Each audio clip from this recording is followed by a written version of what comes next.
We're the birthplace of the nation. We have the Liberty Bell, the Declaration of Independence. Philadelphians will identify that as part of their identity, but will also very much identify being a sports fan or being part of a sports culture as being part of their identity. E-A-T-L-E-S, I think it's part of almost a birthright of a Philadelphian. When the Eagles play, nothing else matters in this town. This city is wired for football because this city loves that game. Philadelphia fans love football in a really dark and disturbing way. The national perception of the Philadelphia sports fan is that they are lunatics, almost pathologically negative. And I think it is a richly justified reputation.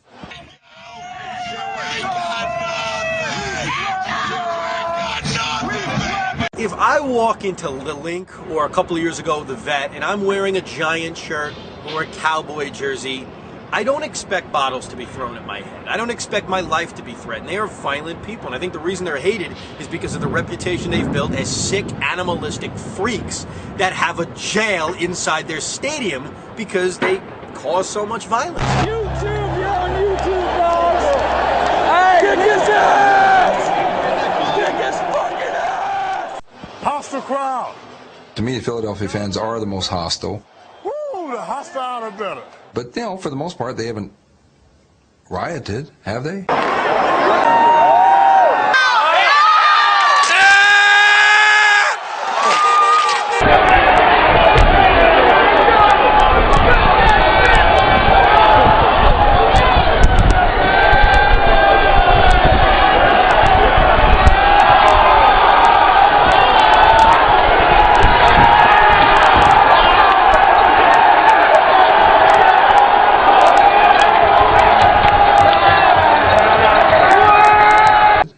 I think if you walk in there with an attitude, there's no way you walk out of there unscathed. There will be some, I don't know how bad, it could be a broken leg, it could just be a scar, it could just be a little bruise. I'm not sure how bad, but you'll walk away with a life-changing experience.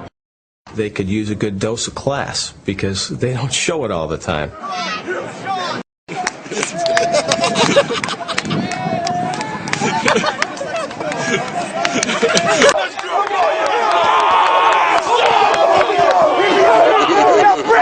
Come knock me out, man! I'll take it, baby!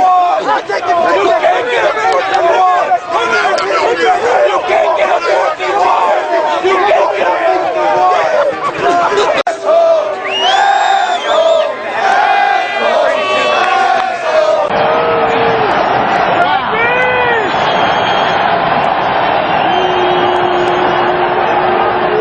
Jesus! No idea of getting the whole thing.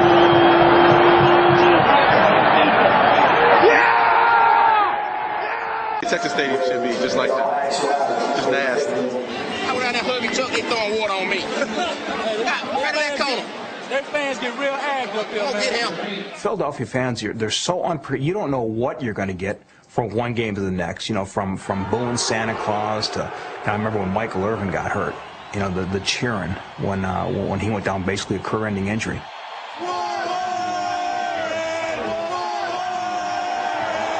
Wow, they're cheering. They're cheering. Shouldn't expect nothing less. Martin Gramatica, our kicker, got run over by the camera. The truck ran over his left foot when he's over there practicing kicking right before he's going out. Next thing you know, I hear the fans cheer, and I look back, and what happened? Oh, Martin got run over. And I said, they're cheering. And they said, hey, it's Philly. Now up. Jeff Saturday looking in.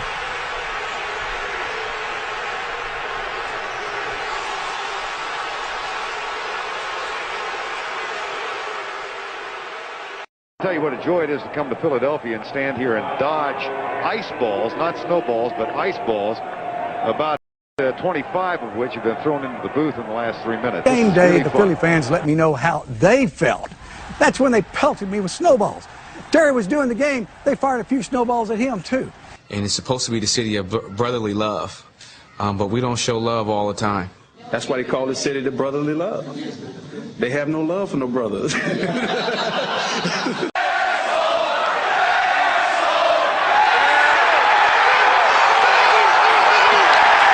It was a place that I grew to really like in a kind of a distorted, perverted way. I tell you, Lawrence, they call this the city of brotherly love, but it's really a banana republic, communist country.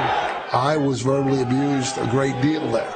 But the more they did it to you as you went there on a yearly basis, the more you began to understand that it was part of a respect that they had. I think they're the best sports fans in America. Any sport, any city. These people really know the game. They understand the nuances of football. They understand when a guy's letting them down. They can see a guy that's afraid to catch a ball over the middle and not take that hit. They are a city of passion. Should we reward apathy over passion? Not in sports. The passion is always consistent, win, lose, or draw.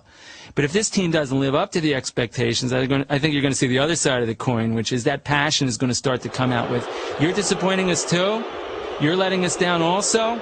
In Philadelphia, that always comes out in one famous sound. A true Philadelphia fan learns to boo before he learns to speak. The second pick, the Philadelphia Eagles select Donovan McNabb, quarterback, Syracuse University.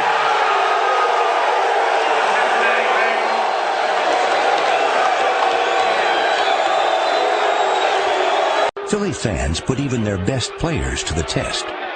I didn't like to be booed. No one likes to be booed. We all like to be liked. But clearly, there were probably days where I didn't play up to my ability, and they were letting me have it. Those experiences, although they hurt at the time, they built my character. And if you can survive those negative fans, you can certainly be better for it. I see people come up to our tent before a game and actually have 3- and 4-year-old children who know 4 or 5 or 6 words. And 2 of those words, taught by Dad, are Dallas sucks. I've seen it. It's amazing. I just hate them. They stink. America's team where? What's America's team? Not around here, pal.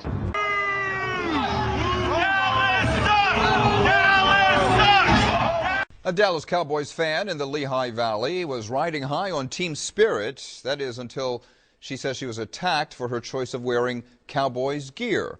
Specs, it was her jersey, not security, that led TSA screeners to pull her out of line for additional searches at Philadelphia International Airport. They absolutely despised us. We hate you. They pointed at the camera and they said, "We hate you. We hate you."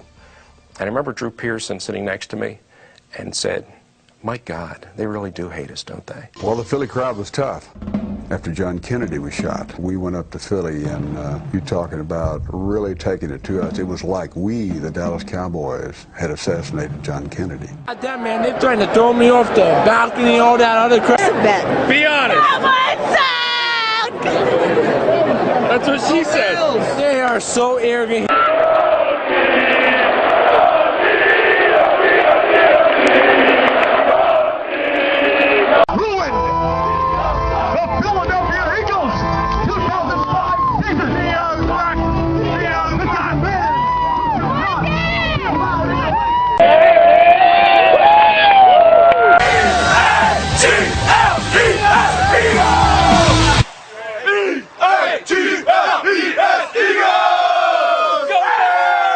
I think it's part of almost a birthright of a Philadelphian. And, you know, when you see the people that are going to the games at the Link now and supporting the Eagles now, there's no bandwagon element to the fan support in this city. Listen to the crowd, they are roaring. Their fathers were at Veterans Stadium in January 1981 on that bitter cold day when the Eagles beat the Cowboys. And their grandfathers were at Franklin Field in 1960 when the Eagles beat the Packers for the NFL championship. And their great-grandfathers were in the snow in 1948 at Connie Mack Stadium when the Eagles beat the Chicago Cardinals. I mean, the Eagles are precious to the people in this town. They're a family heirloom that's handed down from generation to generation. That's why the people stay with them year after year, through the bad times, through the losing seasons. I mean, for the people in this town to jump on and off a bandwagon, as they say, or they do in some other cities, and abandon a team when it loses, it's not going to happen in this town. That would be like taking your family album and putting it out at the curb for the trash man. I mean, because the Eagles are part of your family. They're part of who you are. And that's why I think this is the #1 football town, because it's been a long time since this team won a championship. And yet the fans every year have the hope that this is going to be the year. And they show up year after year waiting for it to happen. You know, that's the definition of loving football, and that's the definition of loving a football team.